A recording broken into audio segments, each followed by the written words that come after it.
So we're into the October international break, but the news doesn't stop here at United, because I feel like we're the club that everyone loves to talk about. There's always something going on. There's been some more developments in the Antony situation. Could his stance change? Could his future at United change? We will discuss that. Manchester United played a behind closed door game against Barnsley today with some of their injured players returning, and apparently Reguilon played, but Kobbie Mainoo didn't play. Someone on the internet said that we won 3-1. We'll talk about all the latest news on that. But also, Ben Jacobs went on MUFC MPB's YouTube channel, did an exclusive interview about the takeover, saying from what he's hearing, there should be clarity by November. He'd be very surprised if we went into December without any clarity. Doesn't think that's allowed to happen. If someone buys the club, it would probably take 4 to 6 weeks for it to transition. So, Qataris would need to buy the club by November to obviously get the January transfer window, more things, and spoke about sort of Qatari stance, their frustrations, the gym stance, and more.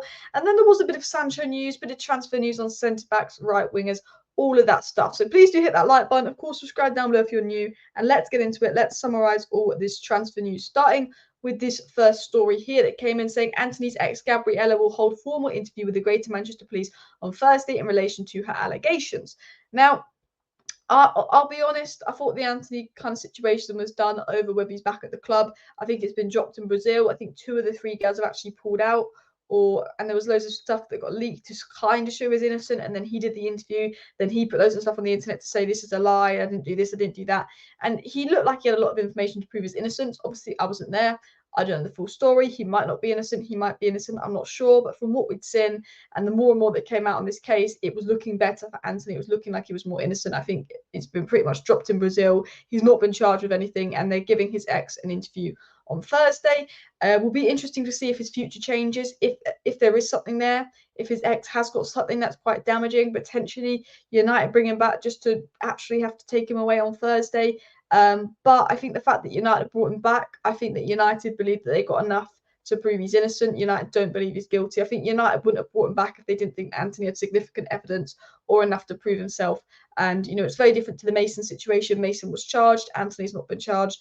But there could be some surprise developments in this case, depending on this interview with Antony and his future. But I think United wouldn't have taken the risk of bringing him back if they thought he was going to get in trouble.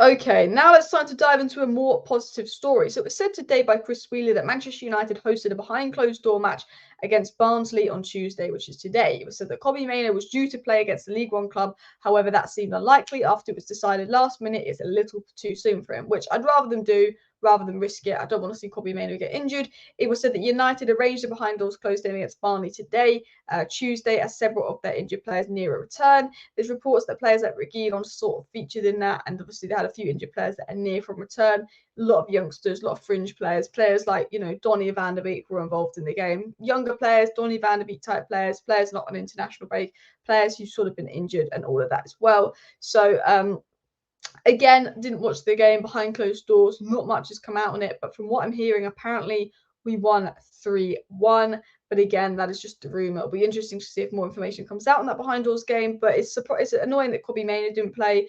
I also believe Amad Diallo did not feature from what I am hearing. But that's a roundup of those 2 stories. I do want to get into the takeover story, and I know what you're thinking. Alice, the takeover is so boring. It's so boring. It is. But Ben Jacobs did say some interesting things on MUFC MPB today. He said if the takeover was to be announced, it would take a minimum of 4 to 6 weeks until the new owners would take control. That's because obviously, with the takeover announcing, getting everything finalised, it would take 4 to 6 weeks, which means we do want something by sort of mid-end of November for the Qataris if we want a good January transfer window. So I think in about a month and a half's time, we'll know if we're getting a good January transfer window or not. He did say on the whole situation, which I thought was interesting, Ben Jacobs, that if there is still no clarity on the Manchester United takeover by early November, it is very likely that the Glazers would still be in charge for the January transfer window. So again, mentioned, if we don't find out by November, the Glazers will be in charge of the January transfer window, as I just said, which we don't want. Please, Glazers, accept the Qatar bid. They're giving you $5 billion. Please accept it, He then added a few interesting things, saying that Sheikh Yassim and Sergeant Ratcliffe are annoyed with how long the Glazers are delaying and are resigned to the fact that it gets done when it gets done. A lot of other people have been reporting this. It's not just Sheikh Yassim, but it's Sir Jim as well. They're annoyed with how long the Glazers are taking. And I think the fact that Sir Jim's annoyed and keeps reconstructing his bid, but is still not hearing much back from the Glazers, says to me that the Glazers probably, in the long haul, probably want to sell to Qatar. They've had minority offers. They've had Jim reconstructing their bid, and they still seem to be ignoring them. And Sheikh Yassim and Sir Jim Ratcliffe are both themselves absolutely fed up with this. They're thinking, what's going on? Why is this taking so long? You're not doing well on the pitch. It's not worth $6 billion. You're being crazy. And I think the more and more that Sir Jim and Qatar sit there and think, why is it taking so long? These guys are being crazy, and the Glazers don't get any more offers in. The more and more likely the Glazers are going to have to accept that $5.2 billion bid from Qatar or Sir Jim Ratcliffe. We know 4 of the Glazer siblings are willing to accept this, but Joe and Avram are holding out for that $6 million. Now, Ben Jacobs did also say that apparently Sheikh Yassim is saying to the Glazers, you either give us everything or we're walking away. So reportedly, that is sort of Qatar's stance. You know, you give us everything or we're walking away. It was the take it or leave it bid. We're not upping again. We want the club, but, you know, we're willing to walk away if you're not going to give us 100% of the club. We're not going to reconstruct our bid to let you stay.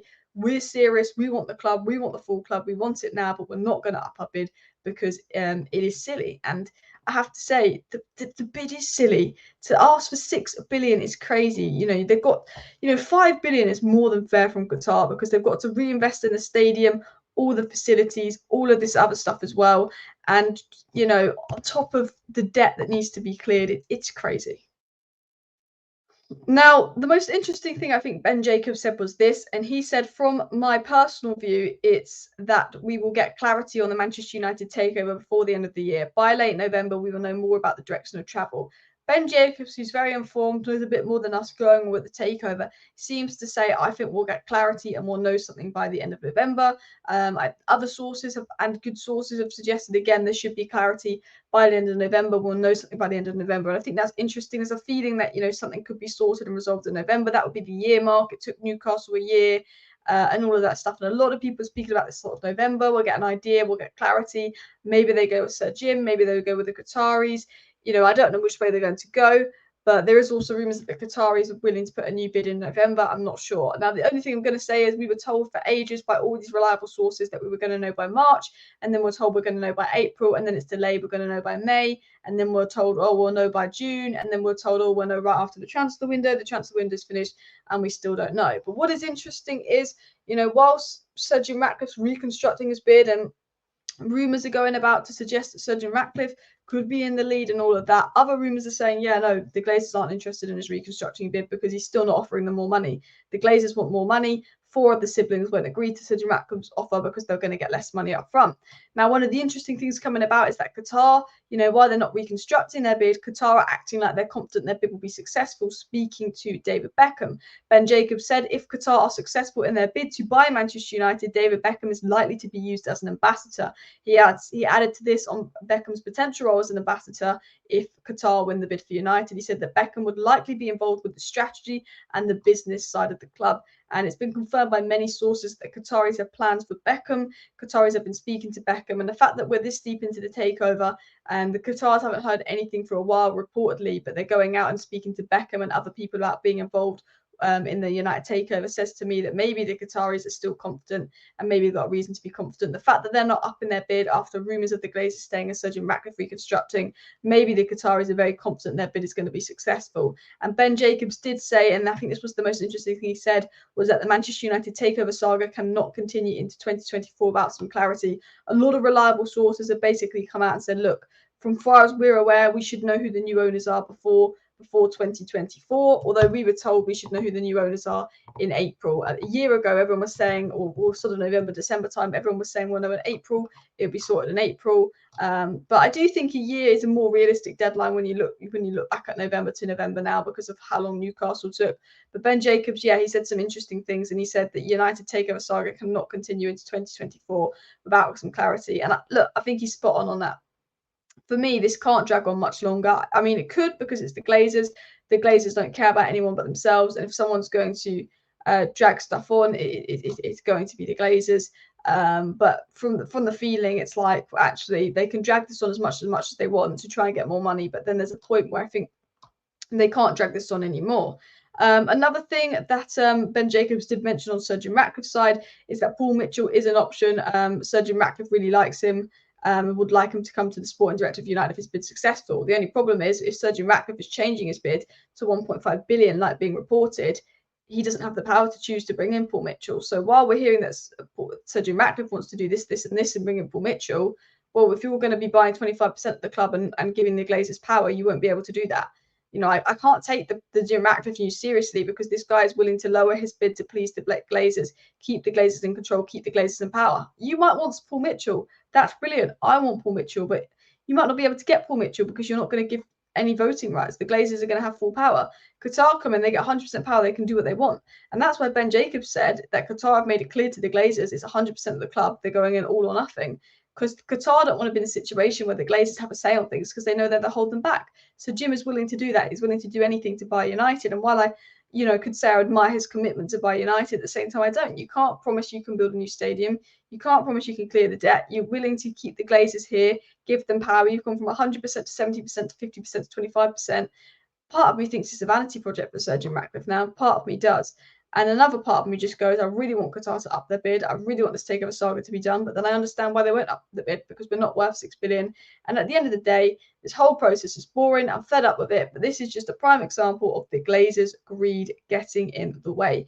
Anyway, people, thank you for watching today's transfer roundup. I tried to sum up all the news in less than 12 minutes for you guys. Hope it's clear and all of that as well. Please do hit the like button if you haven't already. And of course, subscribe down below. Share the video. Thank you for watching. See you next time. Bye.